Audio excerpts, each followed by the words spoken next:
Why does your get up and go seem to get up and leave by lunchtime? Let's crack that mystery today. Have you ever noticed how your motivation seems to dip as the day goes on? It's not because you're inherently lazy. It's more about the mental clutter clogging up your brain. Imagine your mind like a web browser with way too many tabs open. Most of us wake up and dive right into our day's tasks without taking a moment to clear out the mental cache. It's akin to expecting your laptop to run flawlessly after being on overdrive for 56 hours without a reboot.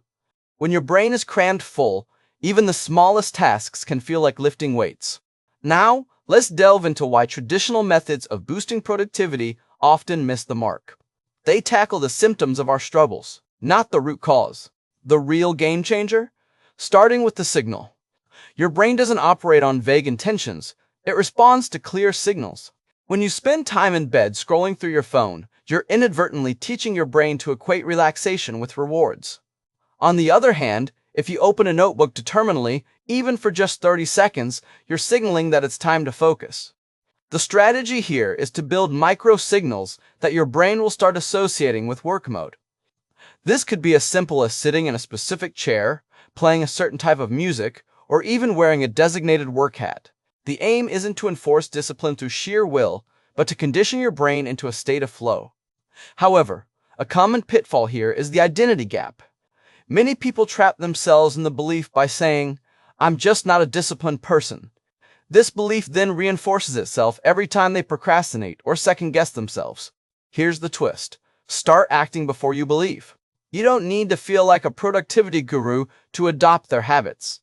Actions breed evidence, and evidence reshapes beliefs. If it feels odd at first, just remember, fake it till it's familiar.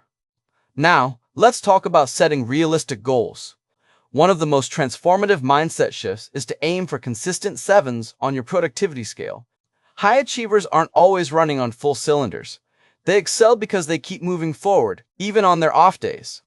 By setting your sights on being reliably good instead of sporadically perfect, you can avoid the burnout restart cycle that ensnares so many. In conclusion, remember, you're not undisciplined. You're just operating under a system that doesn't play well with your brain's wiring.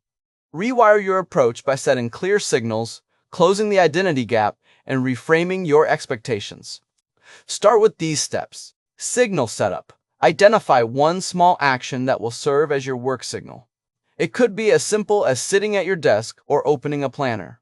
Identity shift. Catch yourself whenever you say, "I'm not disciplined," and replace it with, "I'm learning to be disciplined by taking small steps." Expectation adjustment. Instead of aiming for perfect days, aim for consistently good 7 out of 10 days. Try these changes today and share how they transform your productivity.